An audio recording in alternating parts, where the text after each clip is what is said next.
الله الرحمن الرحيم. اللهم صل وسلم على سيدنا محمد. النهارده هنتكلم عن حلقة تعليمية تخص تربية الأغنام البرقي من أول العشار والمواليد والغنم الوالدة والتربية بالمواليد والتحصينات اللازمة كلها من بداية الدورة حتى نهاية دورة الخروف اللي هو يطلع تسهيل لحم. كل ده هنتفرج عليه، والنتاية من بعد الفطام ايه اللي يتم معاها والمعاملة معاها ازاي والتحصينات اللي بتاخدها.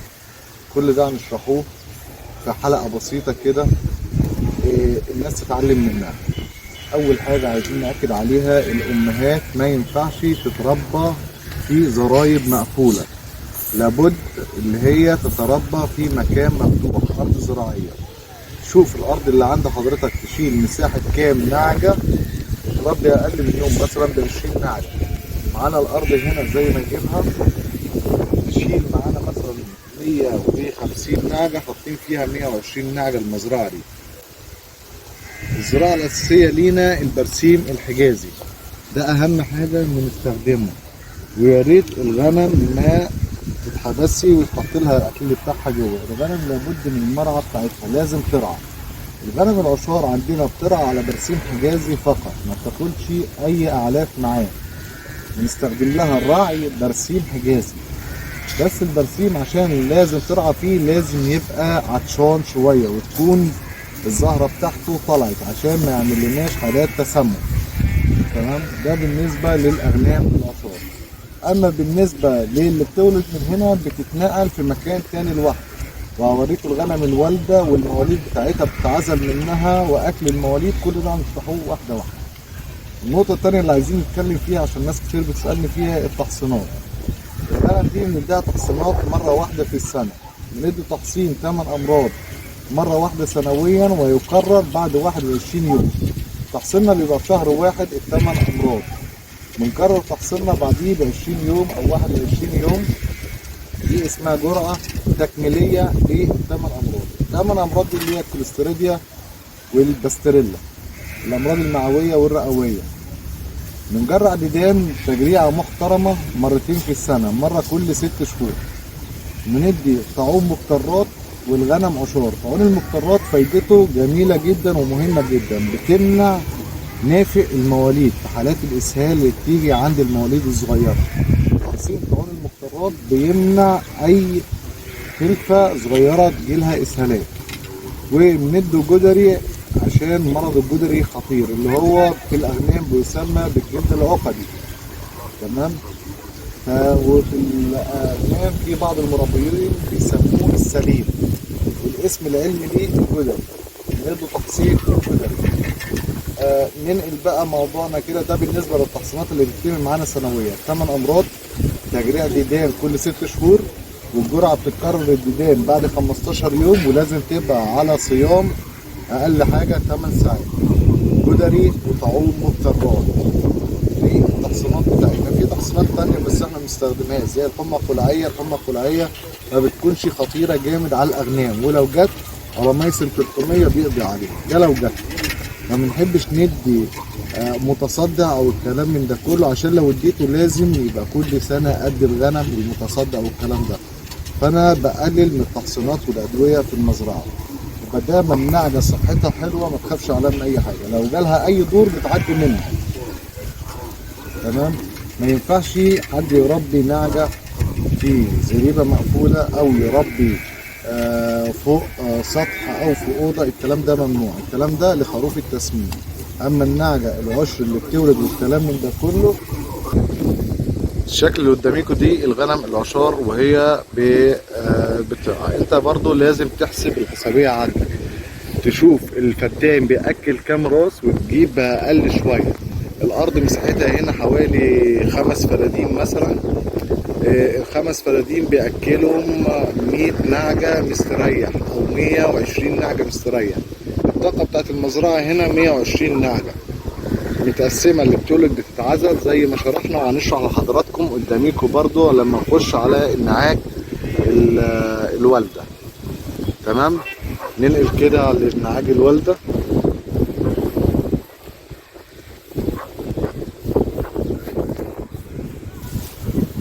دي النعاج الوالدة معزولة عنها عيالها. لابد من عزل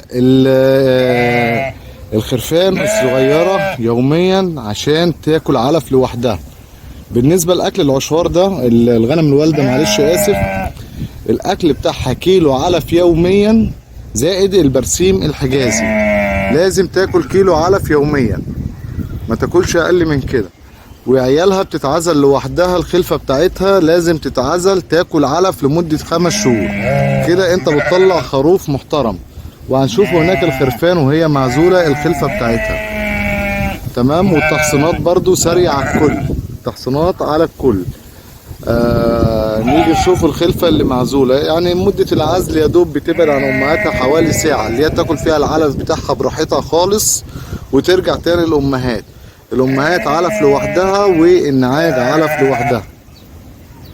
في اسئله كانت جايه لنا لازم نرد عليها. في واحد بيقول الام بتخش عشار قبل الفطام ولا بعد الفطام؟ الام بدامه بتعلف وبتاخد كيلو علف في اليوم وبتشبع برسيم حجازي 40 يوم من الولاده هتعشر. حتى حضراتكم لو لاحظتوا هنا في كبش مع الغنم الوالده. ليه الغنم بتعشر بعد 40 يوم من الولاده لو هي مكرومه في العلف؟ عايزين نشوف المعالف. حاضر، المعالف هنشوفوها، هنروحوا هناك نشوف المعالف. تمام. تحصينات الاغنام قلناها مدة عشار الاغنام 5 شهور 150 يوم. في سؤال بيقول الذرة البيضاء ما بتعملش دهن وهي افضل ولا الذرة الصفراء؟ بالنسبة للتسمين افضل حاجة للتسمين القمح. اما في الحليب للنعاج الوالدة افضل حاجة الذرة البيضاء. بس احنا دلوقتي مش متواجد ذرة بيضاء فبندي قمح عادي وما يأثرش، ما يعملش حاجة اسمها تلييس ولا الكلام من ده كله. بس القمح لابد من تدريج العلف عشان ما يلكمش. واي حد عايز يدرج علف هتدرج بالطريقة دي. هتدي اي حيوان لو قمح هتديله 100 جرام يوميا، وكل 3 ايام تزود 100 جرام، ال3 ايام اللي بعديها تزود 100 جرام لحد ما ياكل معاك كيلو علف في اليوم. واي حاجة بتعلف ما تقدرش تخلص كيلو قمح في اليوم، ده عن تجربة يعني. ودلوقتي عند المواليد وهي معزولة عن امهاتها، العلف بتاعها تعلب، تخلص العلف بتاعها والبرسيم لوحدها، وبعد كده امهاتها تخش. يعني هم خلصوا العلف شبعوا علف دخلهم البرسيم الحجازي. بعد البرسيم الحجازي امهاتهم بتخش تكمل على البرسيم الحجازي. قرب كده صور العلف ده. بالنسبة للأعمار هي أكبر خروف هنا العمر بتاعه 40 يوم. ويمكن احنا كان في حلقة للمصداقية برضو، عايزين تصدقوا كلامنا، كنا منزلين غنم بتولد يوم 30 يونيو. يوم 30 يونيو أول مواليد استقبلناها في الدفعة دي. ما شاء الله الأحجام اهي قداميكم. ده بناء على ايه؟ على كثرة الحليب بتاع الأم والعلف اللي هو باستمرار. من تم العزل عشان برضو لو حد عاوز يسأل، من تم العزل لو اتولد امبارح اتعزل بكرة، تاني يوم على طول بيتعزل. اي نعم هو ما بياكلش علف في المراحل الاولانيه، يعني بيبدا ياكل زي الخروف ده عمر مثلا 10 ايام. تمام. الحبل السري بتاعه اهوت بيبدا ياكل من 10 ايام. لكن احنا بنعزل ليه؟ عشان الام تتعود على العزل وتريحنا وهو يتعود. تمام. من اول يوم بنعزل. العلف مع الحليب بيطلع خروف محترم. بنفضل الخروف يرضع ويألف ورا امه لمده 5 شهور. ده نظامنا في المزرعه. غير الخرفان اللي من جواها من بره عشان يبقوا صادقين مع الناس. الخرفان اللي من جواها من بره بنبيعوها دي التجاره، لكن الخرفان بتاعت المزرعه الخرفان دي بتكمل معانا لحد ما بعد الرضاعه بتخش تسمين. ليه؟ بتريحنا احنا في التسمين، بتبقى شبعانه حليب. يبقى الخروف طالع مثلا حوالي 35 كيلو 40 كيلو من ورا امه. تمام. فده بيريحنا، والامهات بتبقى طالعه بمستوى محترم تتربى. وهننقل دلوقتي برضو نوريكم بعد ما الفطام بتخش النتي في مكان والذكوره في مكان، الاثنين كل حاجه فيهم بتتعزل في مكان لوحده، والعلف بتاعها قمح لحد نهايه الدوره. البدايه للنهايه قمح لحد نهايه الدوره. امهاتهم سريع تخلط عليهم خلاص يبداوا يرضعوا. امهاتهم تعمل تمثيل حجازي تكمل العلف. بالنسبه للعلف الامهات ما بيكونش اخر المرات، بنعمل الصبح بدري من بعد الفجر. بعد الفجر بيكون الاكل بتاعنا للامهات.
خلصت مع الغنم.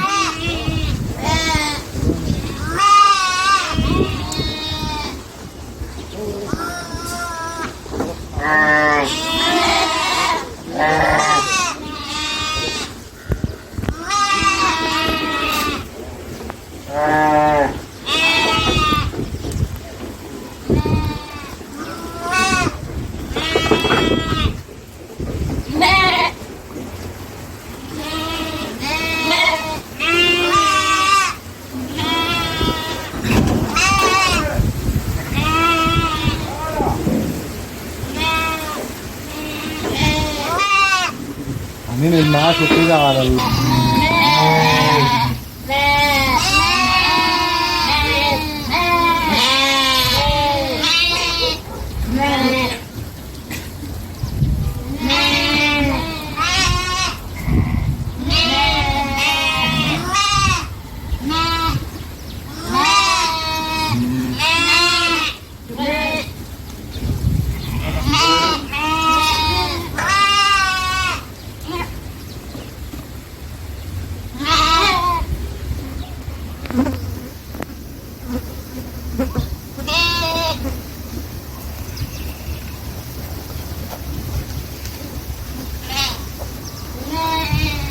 الأمهات بعد ما دخلت بقى وخلصت الجري بتاعها تفضل تركع بقى لأولادها، أولادها ترضع. وهو العزل مش كتير، يعني العزل عبارة عن نص ساعة، ياكلوا العلف بتاعهم وياكلوا البرسيم بتاعهم براحتهم. بس هي أهم حاجة يبقى بالنسبة العلف، ياكلوا العلف لوحده، ما ينفعش ياكلوا مع الأمهات علف، مش هيلاحقوا عليهم. لازم العزل، ودي خطوة مهمة في اللي بيربي يا جماعة. وبعدين هو بيستريح فيما بعد، يعني بيستريح فيما بعد ازاي؟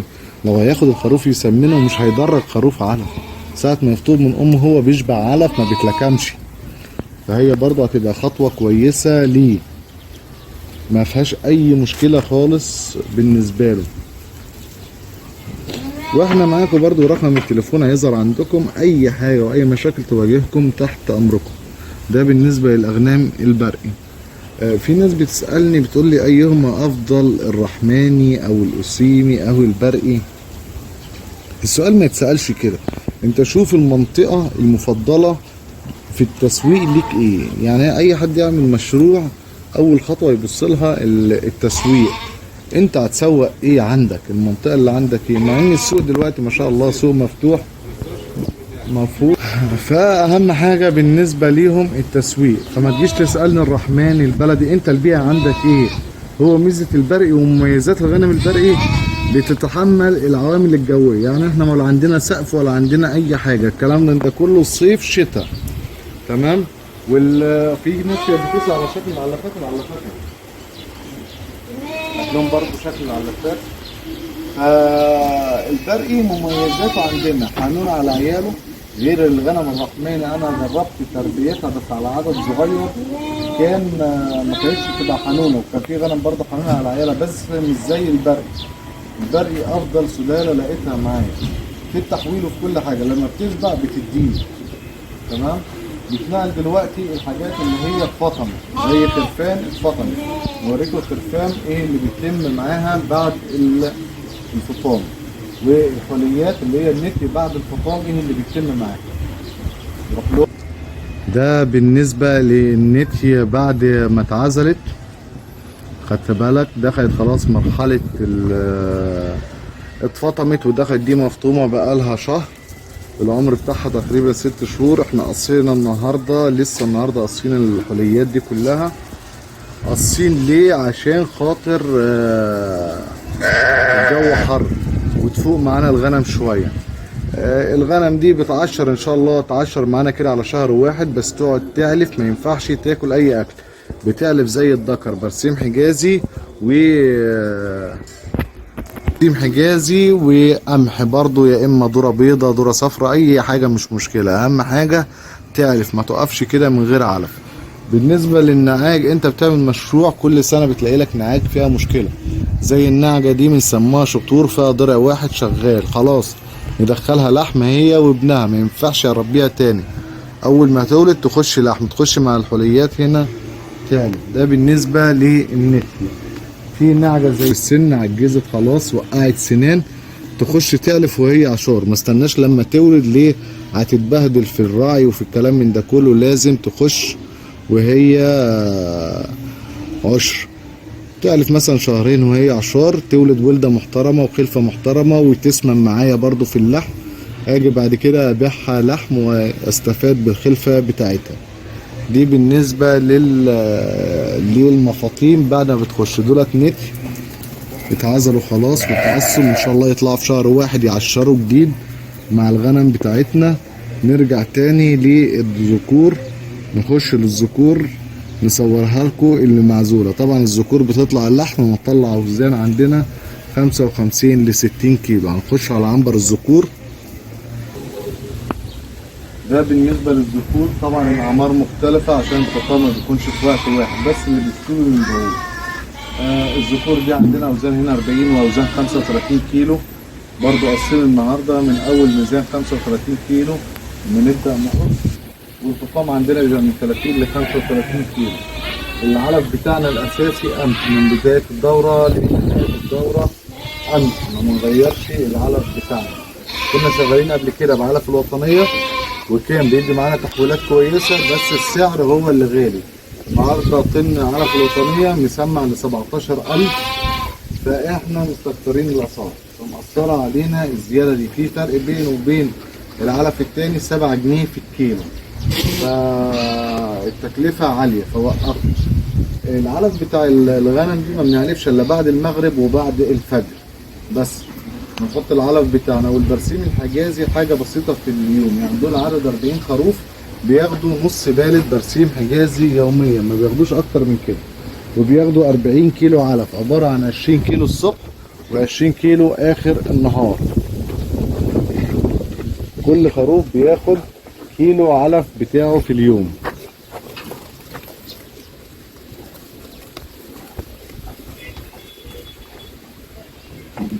معلش احنا اسفين كده. نقدر نكون وصلنا لنهاية الحلقة بتاعتنا، ويا رب تكونوا استفدتم.